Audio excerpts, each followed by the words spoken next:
Hello everyone, welcome to defence exam tips. अगर आप MTS exam की तैयारी कर रहे हैं तो इस चैनल को सब्सक्राइब कर लें।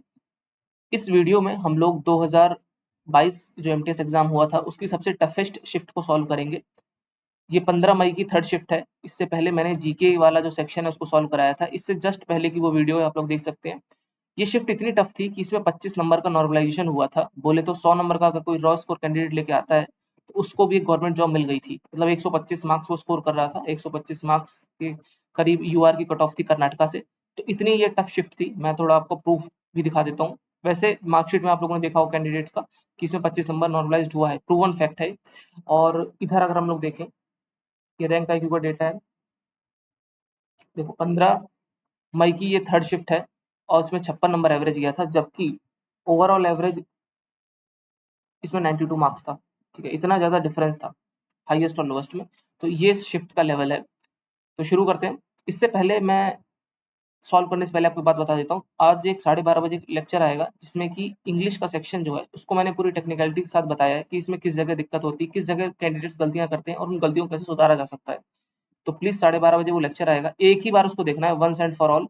दोबारा आपको देखने की जरूरत नहीं पड़ेगी। बस प्लीज मेरे रिकमेंडेशन पे उसको देख लेना। आप इतनी फिजूल की वीडियोस वगैरह टाइम खर्च कर देते हो यूट्यूब पर, बट प्लीज उसको जरूर देख लेना क्योंकि इंग्लिश का सेक्शन बहुत पेन पॉइंट होता है। इसके बगैर एमटीएस एग्जाम क्लियर करना बहुत मुश्किल है।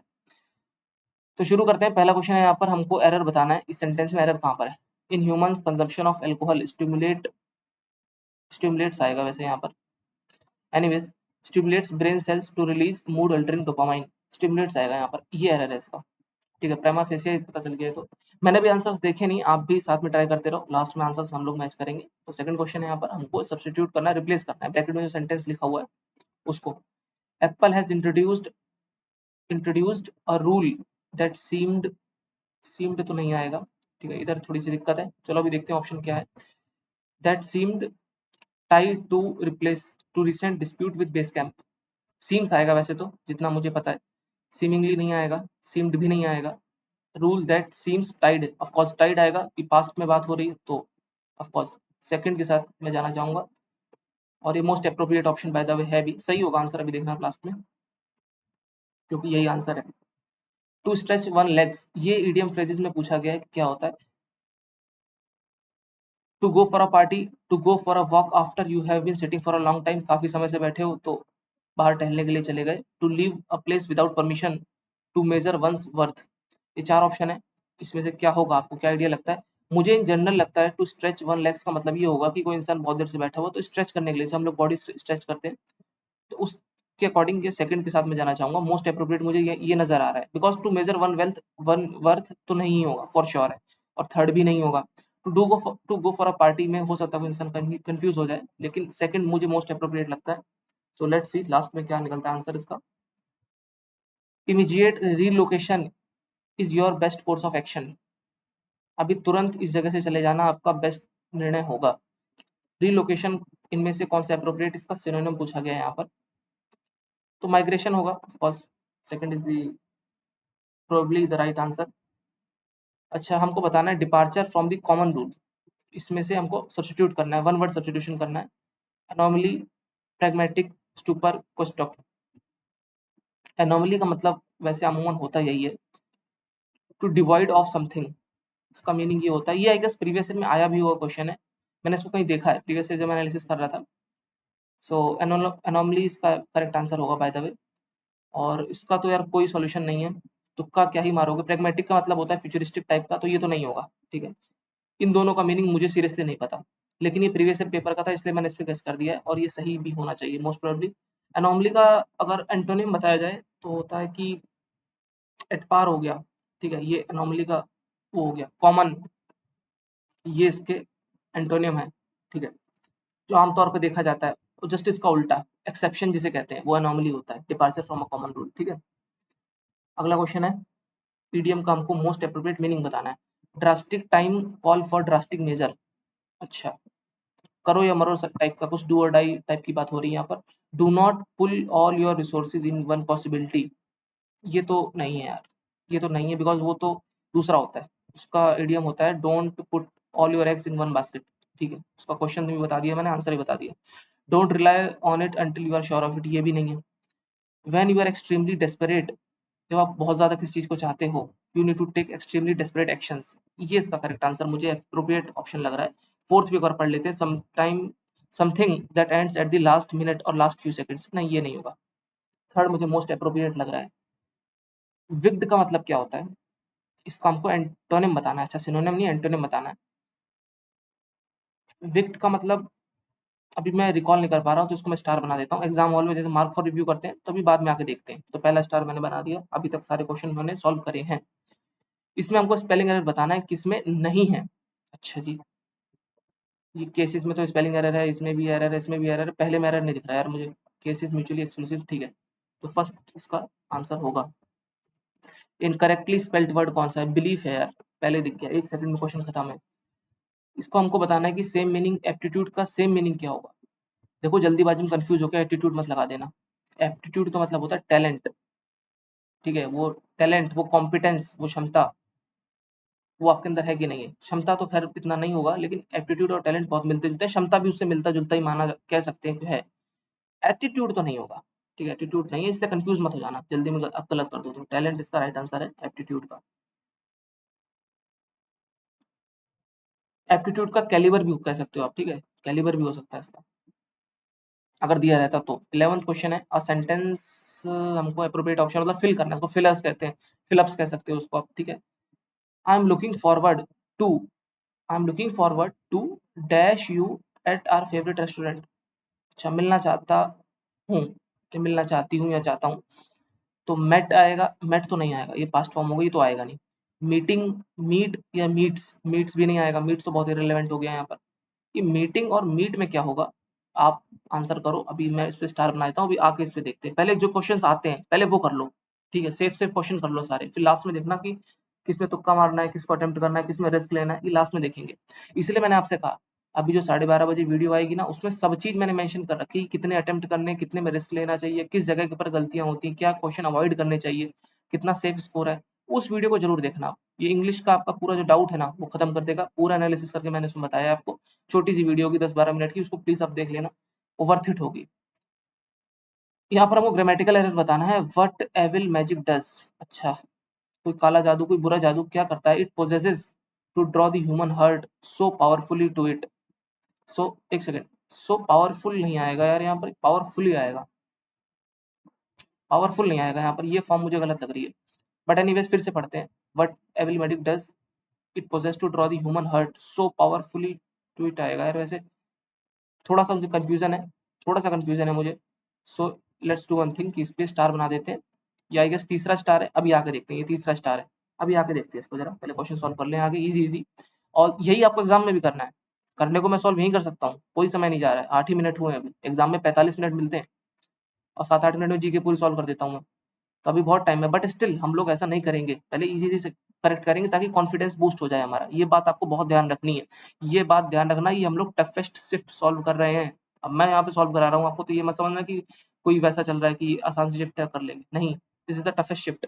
All the companies make an effort, हमको फिल करना है यहाँ पर। मेक एन एफर्ट, तो मैंने ऐसे ही बता दिया आंसर यार। Make an effort to be seen and heard within community. हर कंपनी एफर्ट करती है ताकि वो कम्युनिटीज में, लोगों के बीच में दिखे। एफर्ट इसका राइट आंसर है। 14th क्वेश्चन पूछ रहा है यहाँ पर हमसे, अगेन फिलर्स। फिलर से काफी क्वेश्चन आ गया है इसमें। देयर इज डेफिनेटली, ऐसा कुछ निश्चित है जो वो मुझे बता नहीं रहा है। तो कुछ बोले तो समथिंग, ठीक है। समबडी, एवरीथिंग, इसमें कंफ्यूज मत हो जाना। Anything, please don't get confused. Something आएगा यहाँ पर। इंप्रूवमेंट बताओ भैया क्या करनी है हमको। ये जो अंडरलाइन सेंटेंस है ना, इसमें क्या इंप्रूव हो सकता है। So let us see. Since 1950 the number of children in secondary schools has been increasing noticeably आएगा। वैसे तो नोटिसेबल नहीं आएगा, नोटिसेबली, BLY आएगा लास्ट में। चलो देखते हैं ऑप्शन में कहाँ पर है। फर्स्ट में तो नहीं है, ठीक है। सेकंड में है, थर्ड में नो इम्प्रूवमेंट, हटा दो उसको। पता है, नो इम्प्रूवमेंट बहुत रेयर होता है एमटीएस में। नो इम्प्रूवमेंट वाली चीज आए, आ सकती है, मैं मना नहीं कर रहा, लेकिन बहुत रेयर होता है। तो इसको आप फॉर सेफ साइड, मतलब 99% चांस नहीं होगा, तो इसको आप हटा सकते हो ऑप्शन को। मैं बता रहा हूँ बस आपको जनरल आइडिया, ठीक है। तो ऑप्शन देखते हैं, हैज बीन इंक्रीजिंग नोटिसेबली, ठीक है। हैव आ गया यहाँ पर, और इंक्रीजिंगली नोटिसेबली, ये कुछ मुझे रेलेवेंट सा लग रहा है। हैज बीन इंक्रीजिंग नोटिसेबली आएगा यहाँ पर। सेकंड इसका आंसर मुझे अप्रोप्रिएट लग रहा है। She was find of driving over the speed limit. अब आप प्राइमा फेसिया देखोगे तो लगेगा यार ये तो सही है और नो इम्प्रूवमेंट में टिक कर दो, ऐसा नहीं है। शी वॉज फाइंड ऑफ नहीं आएगा, शी वॉज फाइंड फॉर, उस पर जुर्माना किया गया किसके लिए, फॉर। ये बात ऑफ और फॉर में थोड़ा सा आप जो है इसको समझो और इसके सेंटेंस पढ़ो, रूल वूल मत पढ़ो, आप इसके सेंटेंस पढ़ो कि ऑफ के सेंटेंस मुझे बताओ क्या होते हैं, फॉर के सेंटेंस क्या होते हैं, जिसमें वो कंफ्यूज हो, जैसे विद के सेंटेंस क्या होते हैं, ओवर के सेंटेंस पढ़ लो गूगल करके बस। और आप खुद से समझने की कोशिश करो, खुद से डिफरेंस खोजो, किसी टीचर मास्टर के या किताब से नहीं, खुद से सोचने समझने का प्रयास करो सिंस में और फॉर में। इसके एग्जाम्पल देखो, एग्जाम्पल देखोगे ना जितने ज्यादा, उससे ज्यादा आपको बेनिफिट मिलेगा। एनीवेज ये आसान क्वेश्चन था, इतना ज्यादा एफर्ट वाला था नहीं, बट स्टिल मैंने आपको ये वाला आइडिया जो है ना, ये वाला फंडा मैंने बता दिया आपको, इसको थोड़ा फिगर आउट करना, इसको ट्राई करना। Sorry, Megan my precious darling where is the kettle. ये कोई जनाब है जो अपनी वाइफ को प्रेशियस बोल रहे हैं और पूछ रहे हैं कि चाय की केतली कहाँ पर है, ठीक है। तो प्रीशियस का मतलब एक्सपेंसिव यहाँ पर नहीं है, ठीक है, उसकी डार्लिंग महंगी नहीं है, वो डार्लिंग उसकी प्रिय है, बिलव्ड है। लेकिन जल्दीबाजी में बिलव्ड पे टिक मत कर देना, पहले पढ़ लेना, यहाँ पर हमको एंटोनिम बताना है। इसी जगह पर क्वेश्चन गलत हो जाएगा, समझ पा रहे हो, इसी जगह क्वेश्चन गलत हो जाएगा अगर बिलव्ड आपने टिक कर दिया तो। बिलव्ड तो नहीं है, एक्सपेंसिव भी नहीं है। डिटेस्टेड या स्टीप, इनमें से यार क्या होगा, स्टीप का मतलब क्या होता है, अच्छा बताओ आपने, स्टीप स्टीप का मतलब आज तक क्या जाना है, स्टीप का मतलब कुछ ऐसा खड़ा सा होता है ना, मतलब खड़ी चट्टान, खड़ी ढलान, steep, steep, steep road, steep mountain. तो स्टीप तो यार नहीं होगा, डिटेस्टेड है, मुझे नहीं पता डिटेस्टेड का मतलब क्या है, सॉरी मुझे नहीं पता, ठीक है, मुझे सब कुछ नहीं पता, लेकिन मैं एक लॉजिकल आंसर पर पहुंच गया एलिमिनेट करके। तो सेकंड इसका मैंने टिक करा, देखते हैं लास्ट में सही होगा कि नहीं होगा, लेट्स सी। जैकलिन रिप्रेजेंट, इसमें हमको फिलर है, अगेन फिलर बहुत आगे, देखिए पांचवा क्वेश्चन आ गया। Jacqueline represent retirement age the final result of the long course of dissatisfaction with dash life. अच्छा, रिटायरमेंट को जैकलिन ने समझा कि इसकी जिंदगी से जो वो खुश नहीं थी, जाहिर सी बात है उसकी बोरिंग जिंदगी रही होगी तभी वो खुश नहीं थी, या दुखदाई जिंदगी रही होगी। डिवाइन और जॉयफुल तो नहीं होगी, ठीक है। बारबरिक से ज्यादा मुंडेन, अगर आपको पता हो ये प्रीवियस में रिपीट भी हुआ है, मुंडेन का मतलब होता है डल, बोरिंग। ये डायरेक्ट क्वेश्चन आया है बाय द वे, मुंडेन दिया था, पूछा इसका सिनोनिम बता दो, डल होता है। सो उसी को यहाँ पर पुट करने के लिए कह दिया, देखा प्रीवियस पेपर की कितनी बड़ी अहमियत है। मतलब सिनोनिम को सिर्फ आपको सिनोनिम के लिए याद नहीं करना है, हो सकता है कि वो आपको फिलर्स के रूप में आ जाए।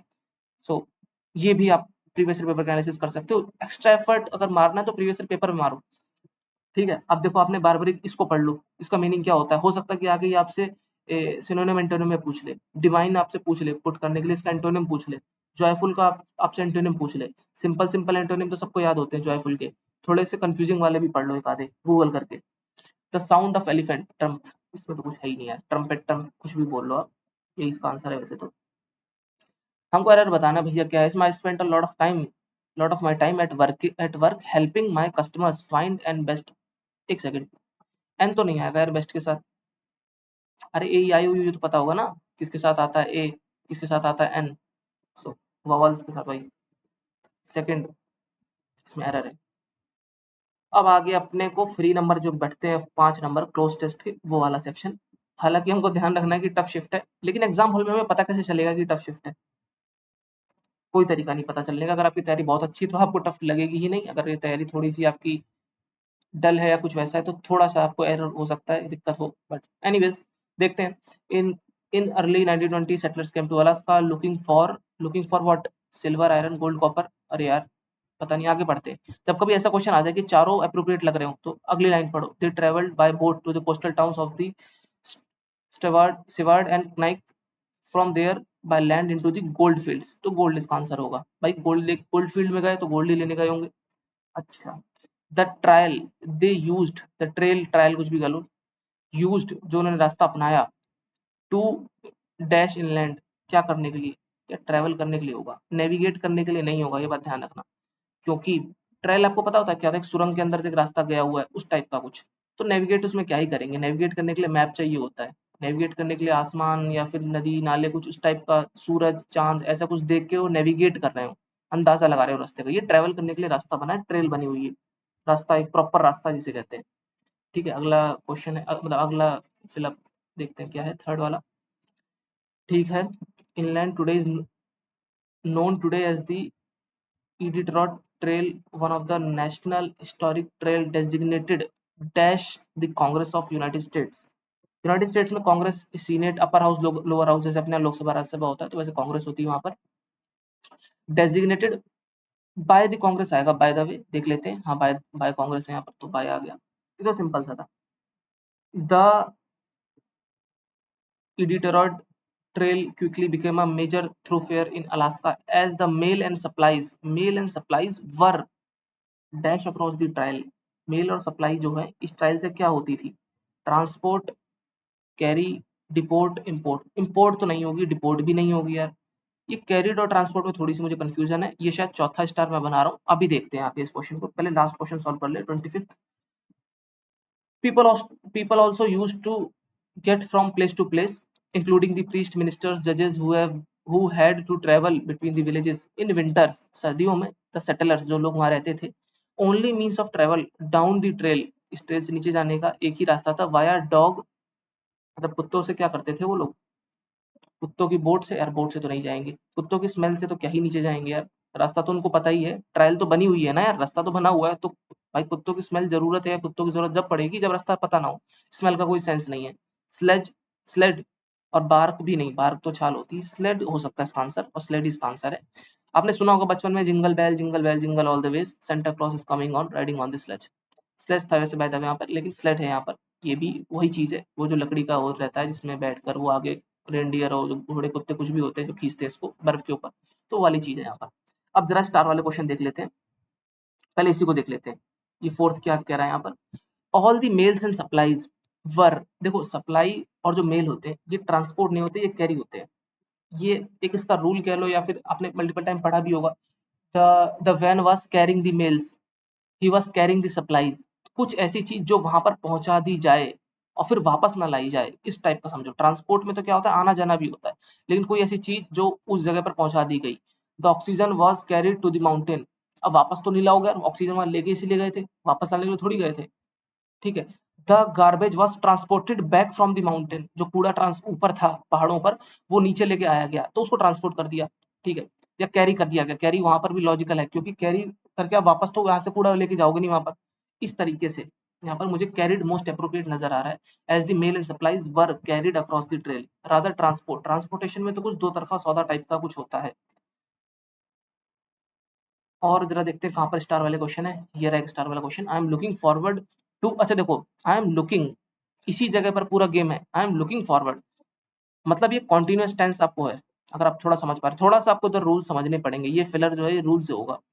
आई am looking forward to meeting you rather than meet, meet नहीं आएगा यहाँ पर, I am looking forward to meeting you at our favourite restaurant, क्योंकि ये कॉन्टिन्यूअस फ्यूचर कॉन्टिन्यूअस टेंस मुझे नजर आ रहा है, तो सेकंड ऑप्शन के साथ मैं यहाँ पर जाना चाहूंगा। विक्ड, इसका देखो यार मैं सीरियसली कहूँ तो मुझे प्राइमा फेसिया याद नहीं आ रहा है, विक्ट का मतलब क्या होता है, so let's skip this question, एक क्वेश्चन को मैं स्किप करना चाहूंगा, ठीक है। आपको झूठ मूठ में दिखाने के लिए कोई भी याद करके बता देगा, मैंने अभी इसके आंसर्स नहीं देखे हैं, बट स्टिल ताकि मैं देख सकूं कितना मैं स्कोर कर पाता हूँ अगर ऐसे रैंडम क्वेश्चन किसी के सामने आता है, तो बस इतने क्वेश्चन थे आई गेस, एक क्वेश्चन मैंने स्किप कर दिया है, सो आई गेस कि मैंने सारे अटेम्प्ट कर दिए most probably, so let's see the answers. तो मैं जरा पेन का कलर बदल लेता हूँ, अब देखते हैं जरा आंसर्स क्या है। 1 2 2 2 1, अच्छा 1 2 2 2 1, 1 2 2 2 1, 1 2 2 2 एंड 1, ओके, तो अपने ये सही होगा यहाँ तक। Let's see after sixth question, देखते हैं क्या है। 3 4 1 4 3, 3 4 1 4 3, 3, अच्छा इसका 4 था, 3 4 1 4 और फिर 3, ठीक है। अच्छा इसका एडमिरेबल था, एक बार आप गूगल कर लेना है, ठीक है, ये आप थोड़ा सा एक्स्ट्रा एफर्ट कर लेना, क्योंकि ये टफ शिफ्ट थी तो मैंने इसका ज्यादा कंटेंट प्रिपेयर नहीं करा, मेरा काम था आपको सॉल्व कराना, आपको माइंडसेट बताना है एग्जाम के दौरान कैसे माइंडसेट रखना है, मैंने सब कुछ बताया है, कैसे मैंने खुद पर्सनली सॉल्व करा। 11th क्वेश्चन से जरा आंसर देखते हैं क्या है। 2 1 2 1 2, अच्छा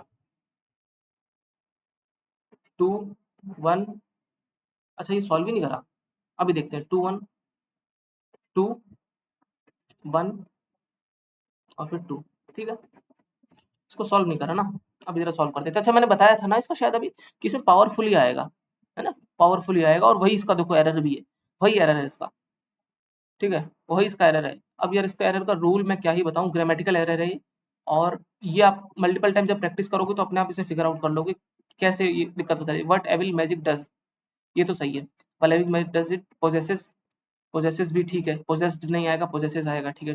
to draw the human heart so powerfully to it, powerful नहीं पावरफुली आएगा यार, इसका एरर तो मैं क्या ही बताऊं, ये प्रैक्टिस से मुझे आ गया है और इसका आंसर वैसे फन है और सही भी है, इत्तेफाकन सही है और सही होना भी चाहिए, वैसे यही इसमें दिक्कत होगी। 1 2 1 2 2 1 2 1 2 2, ठीक है, 2 3 2 3 2 3 3 2 3 2, 24 का 2 ये ना, यस 24 का 2 है, and then last one is 3। देखा इसका 2 ही कैरिड का था मैंने, बिकॉज देखो ये भी मुझे लग रहा है मुझे प्रैक्टिस से समझ आया, क्योंकि आप जब बहुत बार प्रैक्टिस सेट लगाते रहोगे तो आपको पता चल जाएगा कि मेल और सप्लाईज ऐसे वर्ड्स होते हैं इनके साथ जनरली कैरिड यूज करा जाता है। मेरा जो मतलब जो उसका मैं मानता हूँ उसका रीजन वो यही है कि ऐसी चीज जो आप जा रहे हो और वो वापस तो नहीं लेके आ रहे हो, ठीक है, उसके लिए शायद कैरी लगाया जाता है, या फिर किसी एक जगह पर किसी एक डेस्टिनेशन पर लेके जाने को कैरी उस जगह यूज कर लेते हैं। ट्रांसपोर्टेशन में क्या रहता है कि वहां से गए, वहां से आगे ले गए, या वहां से लेकर आए, इस टाइप का कुछ रहता है जनरली। सो ये थी काफी लंबी वीडियो थी, लेकिन इसको पूरा हमने सॉल्व कर लिया। 24 क्वेश्चन मैं अटेम्प्ट कर पाया हूँ इसमें 25 में से। ये शिफ्ट जेन्युइनली टफ थी, काफी कंफ्यूजिंग क्वेश्चंस थे जहाँ पर आपको रूल्स पता होने चाहिए थे, मतलब ऐसे फिलअप्स आए थे जिसमें आपको रूल्स भी पता होने चाहिए थे। This part was very scary, इसमें हमको रूल्स भी पता होने चाहिए, और कुछ प्रीवियस ईयर पेपर से भी ब्लेंड करके इन्होंने पेपर बनाया। एक चीज हमने लेसन ये सीखा कि जब पेपर टफ आता है तो उसमें फिलअप्स की मात्रा इन्होंने बढ़ा दी है, फिलअप्स की, ये देखना देखने लायक चीज है। और ईडीएम फ्रेजेस से भी अच्छे खासे क्वेश्चंस थे, कंफ्यूजिंग क्वेश्चंस भी थे, जैसे कि मैंने आपको कंफ्यूजिंग क्वेश्चन बताया ना कहाँ कहाँ पे थे, जैसे कि ये वाला वो उसकी वाइफ वाला जो क्वेश्चन था, कहाँ चला गया क्वेश्चन वाइफ वाला, वो हाँ ये वाला। अब इसमें प्रेशियस पे लोग बिलव्ड पे लगा देंगे, लेकिन ये एंटोनिम दिया हुआ है और उन्होंने इसको बोल्ड में लिखा भी नहीं है कि एंटोनिम सिनोनिम क्या है, ऐसे नॉर्मली लिख दिया, इंसान कंफ्यूज हो जाएगा। तो ये सब चीजें थी। 24 क्वेश्चन मैंने अटेम्प्ट करे और एक क्वेश्चन को मैंने स्किप कर दिया, तो 24 का अगर मैं नेट स्कोर निकालूं तो 72 नंबर का स्कोर नेट स्कोर आ रहा है, जो कि मुझे लगता है डिसेंट स्कोर है। अगर वो एक जो बिग जो था, शायद प्रीवियस ईयर में मैंने कहीं देखा है, मुझे रिकॉल नहीं हो पा रहा है किस ईयर में, बट ये था, मोस्ट प्रोबेबली था। अब आपको ये करना है कि सार्केस्टिक, इन्फेरल, डिसेंट, इसकी मीनिंग भी जरा देख लेना और इनके अपोजिट भी देख लेना, एंटोनिम सिनोनिम दोनों देख लेना। सो आई गेस आपको वीडियो पसंद आई होगी और वीडियो को आप लाइक जरूर कर दें। कोई डाउट है यार कमेंट कर दिया करो, कोई मैं आपको मारने नहीं आऊंगा, कमेंट आपने कर दिया तो इससे ये रहेगा कि आपका जो डाउट है वो पता चल जाएगा। तो यूज दिस कमेंट बॉक्स, उसको यूटिलाइज करो, मैं रिप्लाई करता हूँ हर किसी का। और आप मेल भी कर सकते हो मुझे defenseexamtips@gmail.com पे, जो चैनल का नाम है डिफेंस एग्जाम टिप्स @gmail लगा देना आगे, ताकि आपको और कोई भी डाउट हो करियर के रिगार्डिंग या अदरवाइज, तो वहाँ भी मैं आपकी हेल्प कर सकूँ। मिलते हैं अगली वीडियो में, तब तक के लिए गुड बाय, जय हिंद।